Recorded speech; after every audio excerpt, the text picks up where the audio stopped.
사랑의 공간이라는 주제로 여러분과 말씀을 나누려고 합니다. 본문 한 번만 더 비춰주실래요? 첫 아들을 낳아 강보로 싸서 구유에 뉘었으니 이는 여관에 있을 곳이 없음이러라. 누가복음 2장 7절의 말씀입니다. 낮고 천한 곳에 내려오신 구주, 물음표입니다. 성탄절이면 예수님의 오심에 대한 그런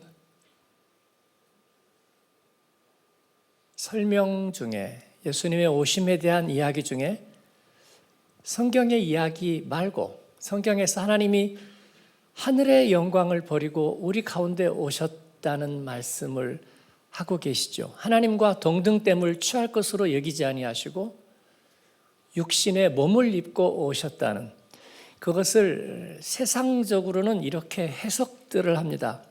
세상의 구주는 하늘의 영광을 버리고 이 세상의 뒷문으로 조용히 들어오셔서 아무도 알아주지 않는 비천한 장소에 겸손한 아기로 오셨습니다. 이 말씀은 성경의 내용을 담고 있지만 굉장히 여러 가지 해석을 거기에다가 추가했습니다. 성탄절이면 아마도 언론의 지면이나 이런 곳에서는 이런 방식의 이야기가 어디선가 흘러나옵니다. 여러분의 성탄절은 어떠셨습니까? 저의 어린 시절에는 예수님이 나의 구주가 된다는 사실 그걸 그렇게 잘 느끼지는 못했습니다. 그럼에도 불구하고 성탄절이면 즐겁고 행복하고 좋았습니다. 저희 어린 시절만 해도 선물을 그렇게 받는 문화도 그런 시절도 형편도 아니었어요. 그래서 선물 같은 것은 잘 받지 못했습니다. 장로님 어릴 때 선물 많이 받으셨나요? 그런 게 별로 없었어요. 문화도 아니었고 살림도 그렇게 되지 않았습니다. 그런데 유일하게 교회 가면 성탄절에 뭔가 받은 거예요. 그래서 그 내용이 그렇게 중요하지도 않았어요. 선물을 받는다는 사실도 정말 새롭고 신기하고 벅차고 좋은 시간이었거든요. 또 예수님에 대한 그 이야기를 듣고 나누는 것도 너무나 좋았습니다. 그러나 청소년 시절이 접어들고 난 이후로는 가끔씩 그런 이야기들이 이렇게 들려왔어요. 하나님은 이렇게 화려한 곳에 오신 것이 아니라 비천한 곳에 오신 거야. 그게 왠지 마음에 부담이 되었습니다. 그런데 이런 이야기가 그렇게 공감이 가지 않았던 것은 어릴 때 성탄절에 가졌던 어떤 행복한 기대를 생각하면 그 이야기는 마치 들추고 싶지 않은 어떤 부끄러운 이야기를 하는 것 같아서 왠지 마음이 편치 않았습니다. 그런데도 불구하고 이 세상이 흥청거리고 또 굉장히 화려하게 불빛을 치장하는 것과는 달리 예수님은 어둡고 음습하고 그리고 비천한 곳에 오셨습니다 라는 이야기는 뭔가 잘 맞지 않는 느낌. 왜냐하면 성탄절은 세속사회의 어떤 명절로서도 여전히 즐거운 기대가 있었고 교회의 절기로서도 역시 행복한 시간이었기 때문에 뭔가 잘 조화되지 않는 그런 어두운 마음은 그렇게 편하지 않았습니다. 2016년에 베를린의 바이나츠막 성탄시장에서 테러가 있었습니다. 차가 돌진해서 많은 사람들이 다치고 또 죽기도 했고요. 또 얼마 전에 어디죠? 막대북에서 2명이 죽고 또 여러 명이 다쳤다는, 2016년에 성탄시장에서 그렇게 차가 돌진하고 테러가 있었죠. 그래서 많은 사람이 사상자가 났지만 제 기억에 바로 그 다음 날부터 다시 성탄시장을 열었습니다. 그 테러와 또 그 죽음의 소식에 굴하지 않는 그런 마음을 표현한 거라고 생각이 되었습니다. 저는 정말 그때 박수를 쳤어요.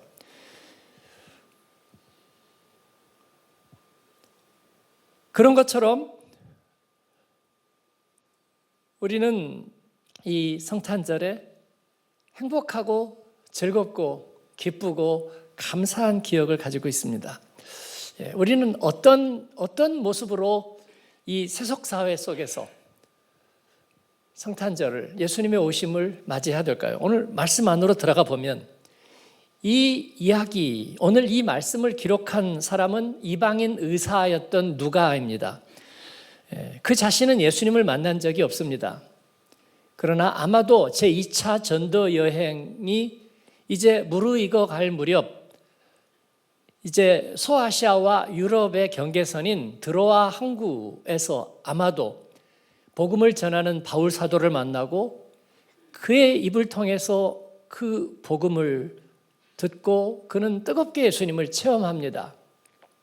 당연히 사람의 말에서가 아니라 성령의 감동에 의해서 그는 예수님을 경험하고 자기의 생애를 들여 그리스도의 제자가 되는 것입니다. 그리고 그는 이 복음의 전도 여행에 참여하고 자기의 목숨을 걸고 그리고 특히 바울 사도와 함께 동역자이며 주치의이며 그리고 문필가인 그는 이 모든 것의 증언을 기록하는 기록자로서 끝까지 동행합니다. 거기에서 그치지 않고 그는 틈이 날 때마다 자기가 영으로 만난 예수님을 그 처음부터 끝까지 정리하기로 합니다. 그래서 복음의 근원으로부터 시작해서 자세히 살펴보고 모든 기록과 증언들을 모아서 기술한 것이 누가복음입니다. 그리고 사도행전입니다. 물론 이것이 자료의 편집에 의해서만 된 것은 아닙니다. 그는 이 모든 것을 성령에 이끌려서 했고 그래서 누가복음과 사도행전은 성령행전이라 그렇게 부릅니다. 그런데 이 예수님의 탄생 이야기를 이 의사인 누가는 다른 어떤 복음서보다도 길고 자세하게 소개하고 있습니다. 마가복음 같은 데는 예수님의 탄생 기사가 아예 없습니다. 그리고 요한복음에도 없는 거죠. 그런데 이 누가는 예수님의 탄생을 가장 아름답게 전하고 있는 복음서예요. 이 아름다움은 예수님이 가장 비천한 곳에 오셨다는 어떤 대비 효과 때문이 아닙니다. 이 아름다움은 구주 예수님의 존재 때문입니다. 구주의 나심의 존귀함과 그 예수님의 탄생의 아름다움 때문에 이 이야기는 아름다운 이야기가 되었습니다. 우리는 이 이야기가 기독교 세계에 의해서 문화적으로 극화되지 않았느냐라고 생각합니다. 저도 신학을 공부하면서 이런 여러 가지 소위 사상적 프레임 속에서 굉장히 부끄러움을 많이 느꼈습니다. 이건 자기적인 이야기는 아닐까? 우리에게는 맞지 않는 이야기는 아닐까? 그러나 제가 복음 안에 들어서게 되면서 다시 이 이야기들을 보았습니다. 그러자 이 이야기는 매우 사실적인 이야기라는 것을 발견하게 됐습니다. 저는 이제 역시 누가처럼 이 누가는 자기의 생애를 들여서 이 복음을 전하는 일에 쓰임 받았습니다. 그가 성령에 충만하다고 해서 그가 이성도 잃어버린 뭔가에 현혹된 그런 사람이라고 보기 어렵습니다. 누가와 사도행전의 기록은 너무나 정밀하고 사실적입니다. 물론 하나님의 역사와 기적적인 역사들이 들어가 있지만 그러나 모든 삶의 이야기들이 너무 사실적이에요.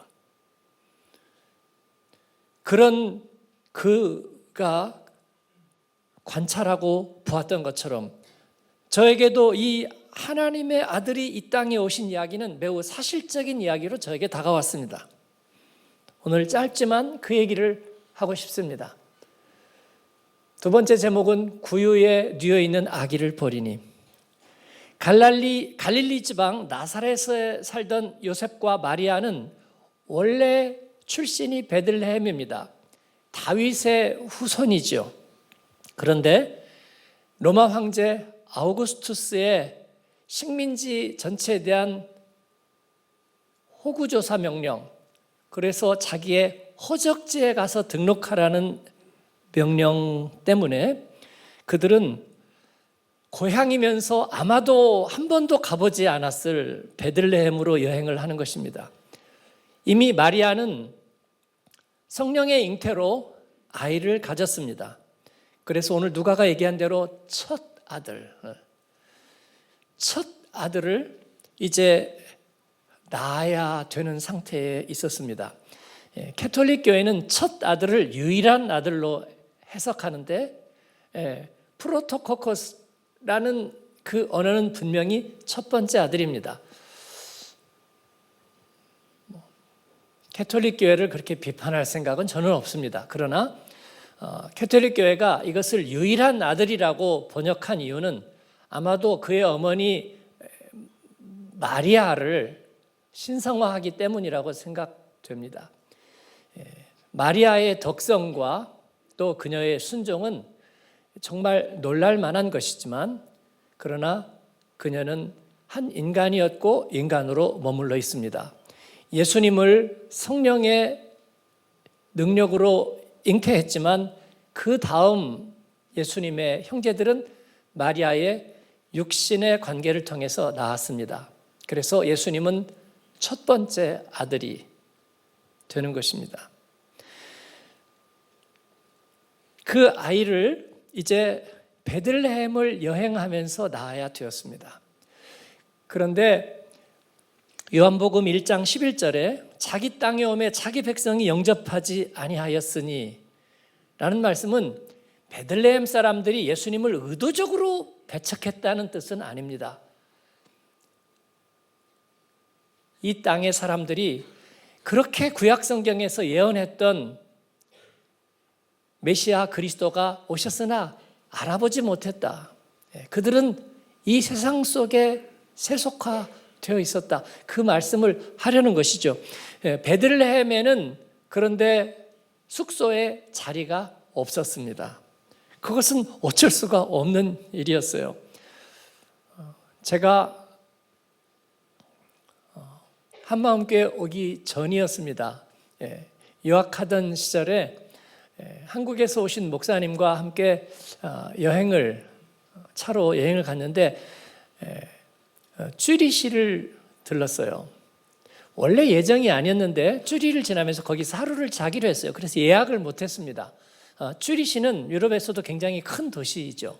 쭈리시 호수가 있고 당연히 숙소도 많아요. 그래서 우리가 이제 올드시티에 가서 하룻밤을 묵으려고 설마 방 하나 없겠느냐. 방 한 칸이면 그 목사님하고 방 한 칸이면 되니까 호텔을 물어봤어요. 그랬더니 없다는 거예요. 여러 군데를 물어봤는데 다 절레절레. 비싸기도 엄청 비싸지만 방이 없었어요. 그래서 비로소 이 넓은 쭈리시에 방이 없을 수도 있겠구나. 그래서 이 투어리스무 센트럼에 전화를 걸었습니다. 그래서 혹시 호텔 방을 소개하느냐고 했더니 젤프스페슈텐틀리 한다는 거예요. 그래서 그러면 오늘 방 하나를 구해달라고 그랬더니 투멜라이트 오늘 쭈리시에 베드 하나도 없대요. 쭈리시에 베드가 한 개도 없다는 거예요. 그 제가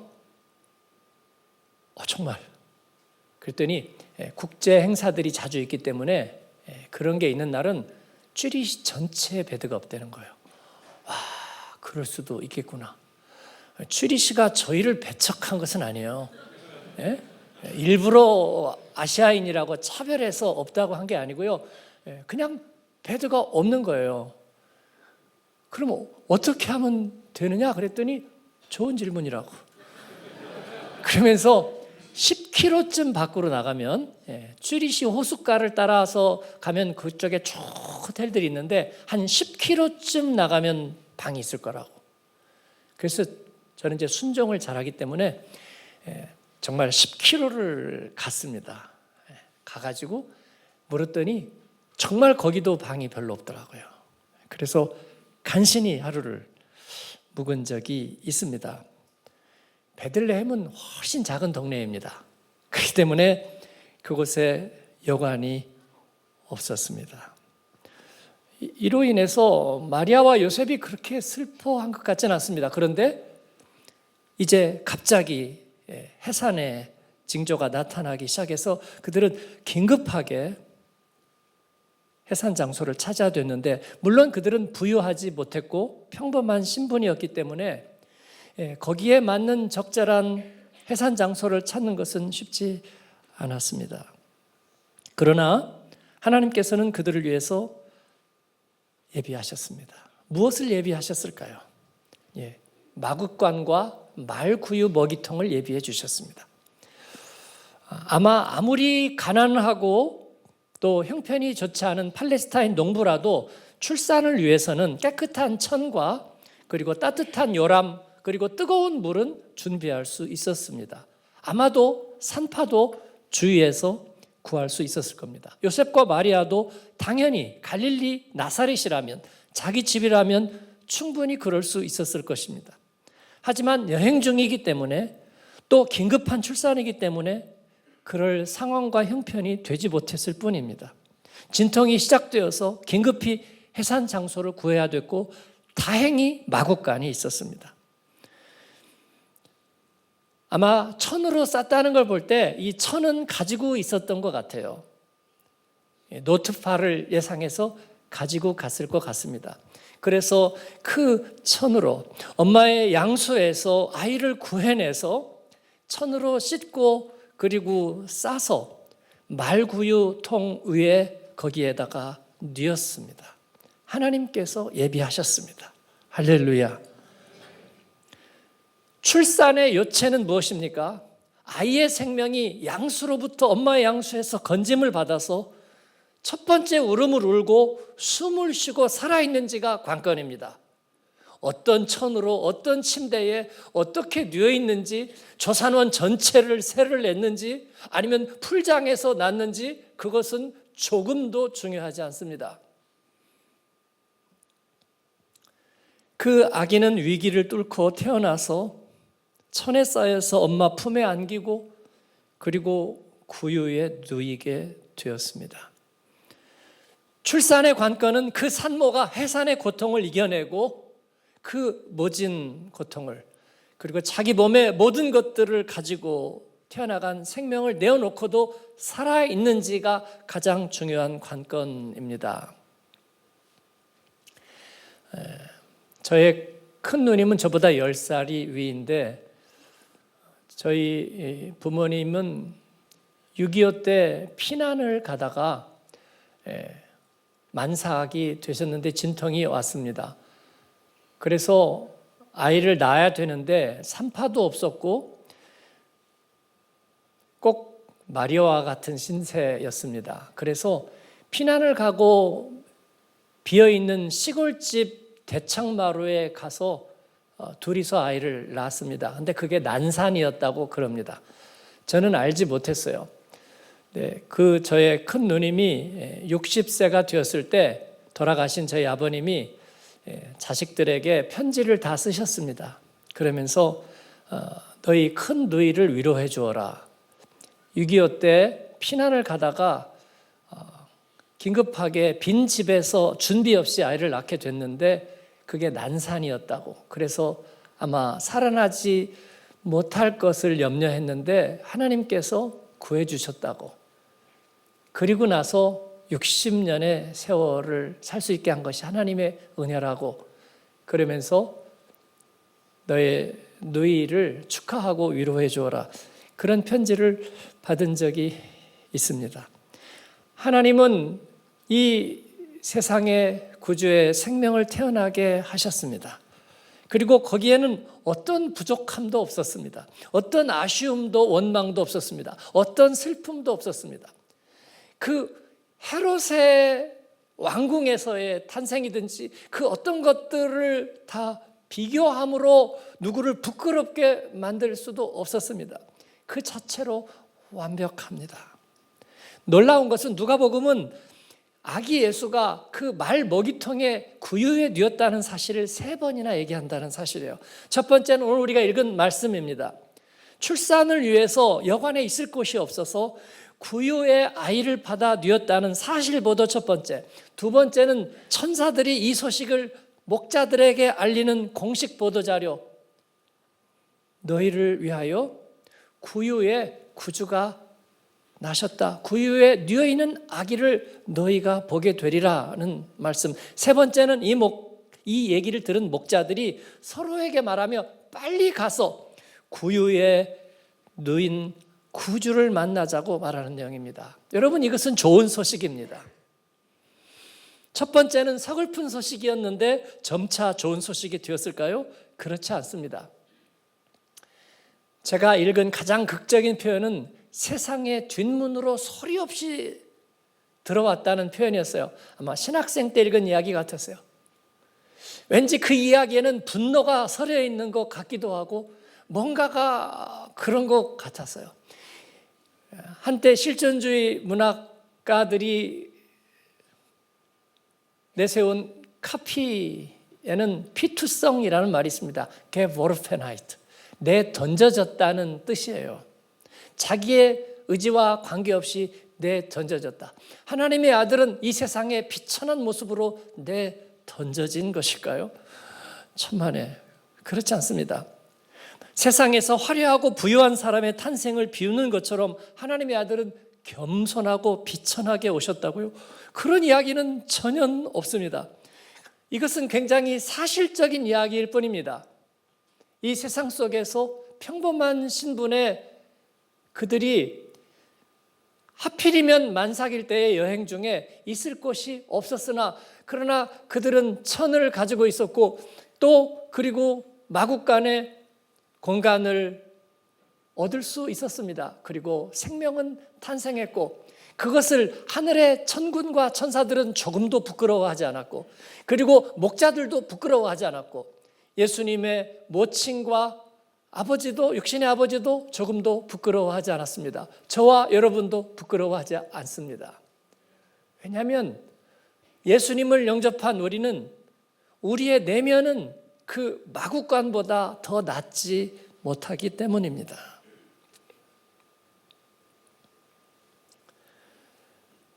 그곳이 어떤 곳인지도 심지어 중요하지 않았습니다. 예수님의 탄생 자체는 위대한 순간이었고 그리고 예수님이 나신 곳은 거룩한 곳이 되었습니다. 그리고 그 순간에는 하늘의 천군과 천사들의 합창이 울리는 시간이 되었습니다.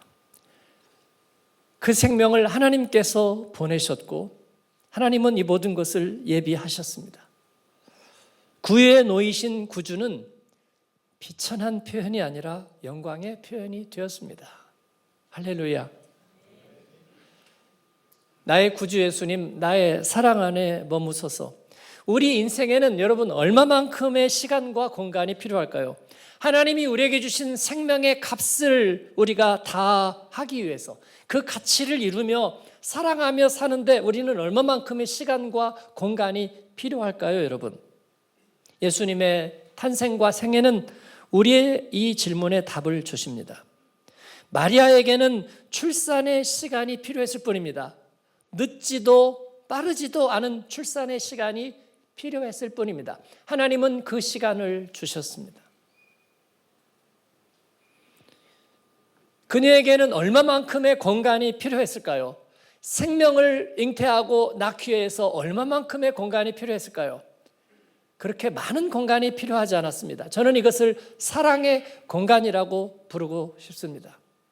우리 인생에는 그런 골든 아워들이 있습니다.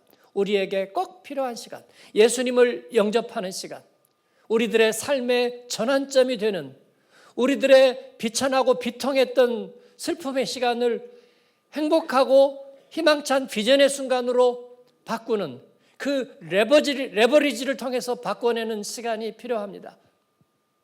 주님은 우리에게 그런 시간을 약속하셨습니다. 우리에게는 주님을 만나는 공간이 필요합니다. 마국간과 같은 우리들의 어둡고 비천했던 우리들의 심령 속에 주님은 찾아오셨는데 그 공간은 조금도 부족하지 않았다는 거예요. 여러분이 제가 예수님을 만날 때 인생의 어려운 순간이었을 수 있습니다. 그리고 어디로 가야 될지 막막했던 그런 순간, 그러나 그 짧은 순간이 충분했습니다. 예수님을 영접하기에. 그리고 주님이 우리 안에 오시기에는 그 비좁고 불편했던 그 공간, 그러나 주님은 그곳에 기꺼이 머무셔서 저와 여러분의 구주가 되셨습니다. 예수님은 이것을 부끄럽게 여기지 않으셨습니다. 그러므로 우리도 부끄럽게 여기지 않는 것이 마땅하다고 믿습니다. 우리는 그 주님과 함께 사랑할 수 있습니다. 복음을 전할 수 있습니다. 많은 모순을 해결해야 되는 것은 아닙니다. 우크라이나 전쟁이 해결되고 한국에서 요란한 촛불 시위들이 어떻게인가 해결되고 모든 인간의 불평등의 문제가 답을 얻은 다음에야 그렇게 할 수 있는 것은 아닙니다. 우리에게 사랑의 공간은 충분합니다. 주님과 내가 하나 된다면, 주님이 내 안에 부끄럽지 않게 머무신다면 우리는 이 모든 일에 대하여 우리는 답을 가지고 살 수 있는 줄 믿습니다. 그러므로 나의 구주 예수님 잘 오셨습니다. 이 세상에 오셨고 주님은 성공하셨습니다. 그리고 주님은 내 안에 오셨습니다. 의심 많고 반역적인 성품에 사랑 없는 내 어두운 심령 속에 주님 잘 오셨습니다. 그 사랑의 건강 안에 머무시옵소서. 고린도후서 4장 7절은 이를 그렇게 찬양하고 있습니다. 너무나 사랑하는 말씀 같이 읽겠습니다. 우리가 이 보배를 질그릇에 가졌으니 이는 심히 큰 능력은 하나님께 있고 우리에게 있지 아니함을 알게 하려 함이라. 아멘. 하나님은 이를 오래전부터 예비하고 준비하셨다고 합니다. 오래 준비한 게 고작 이것입니까? 라고 그렇게 얘기해서는 안 됩니다. 우리는 이제 그리스도 안에 살면서 이 복음의 눈으로 세상을 보고 살면서 모든 작은 계기를 소중하게 여깁니다. 바울 사도는 믿음의 아들 디모데에게 나에게 오라, 겨울이 오기 전에 어서 내게 오라, 그렇게 얘기한 바 있습니다. 디모데는 그 말씀을 듣고 정말 부지런히 서둘러서 감옥에 옥에 있는 바울 사도에게 최선을 다해서 달려가는 모습을 성경은 그려주고 있습니다. 저는 그런 말씀들을 사랑합니다. 구절양장같이 복잡한 어둠의 미로같이 길이 보이지 않는 그런 라비린스 같은 인생 가운데서도 주님은 우리에게 답을 주셨는데 한 걸음씩 한 걸음씩.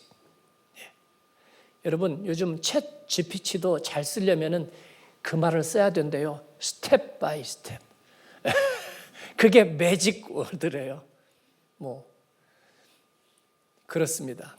하나님이 저희에게 한 걸음의 길을 열어 보이신다면 그 다음 길도 넉넉하게 갈 수 있을 것입니다. 주님은 우리 안에 오시는데 성공했고 우리 인생에서 사랑의 공간은 충분합니다. 주님께서 그 여러분 안에 계시고 또 여러분의 생애 안에 계실 줄을 믿습니다. 여러분의 삶의 공간이 그 주님과 사랑 안에서 머무는 공간이 되기를 바랍니다. 그렇다면 주님은 그것을 영화롭게 할 것입니다. 하늘의 영광과 천사들의 합창을 담기에 충분할 것입니다. 어둡고 부조리한 세상 가운데 오늘 우리는 기쁘게 선포하십시다. 우리 구주 예수님 우리 가운데 오셨습니다. 기도하겠습니다. 우리 같이 기도할 때에 주님 구유에 누워있는 아기를 버리라. 그렇습니다. 우리 안에 주님 찾아오셨습니다. 찾아오셔서 나의 구주가 되셨습니다. 이것은 희망사항도 아니고 이것은 사실입니다. 주님 우리 가운데 오셨지 않습니까? 그리고 사랑 없는 내 안에 주님은 사랑으로 머무십니다. 나의 성품을 변화시키시고 또 나의 선택을 주장하십니다. 그러므로 이전과 같이 이제도 온전히 담대하여 아무 일에도 부끄럽지 아니하고 오직 내 안에서 그리스도가 존귀하게 되시기를 바랍니다. 이것이 우리의 신앙의 고백입니다. 부조리한 세상, 복음으로 우리가 싸워갈 것입니다. 주님과의 그 사랑의 교제를 통해서 우리는 이 세상 속에서 주님의 부탁하신 일을 행할 것입니다. 하나님, 그렇게 나를 축복하소서, 믿음의 가정을 축복하소서, 주의 교회들을 축복하소서. 우리 주님 앞에 오늘 올려드리는 우리의 고백이 됩니다. 우리 다 같이 한음성으로 주님, 내가 주님을 부끄러워하지 아니하고 주님과 함께 사랑으로 동행하고 싶습니다. 우리 주님 앞에 기도로 나아가겠습니다. 살아계신 아버지, 감사합니다. 오늘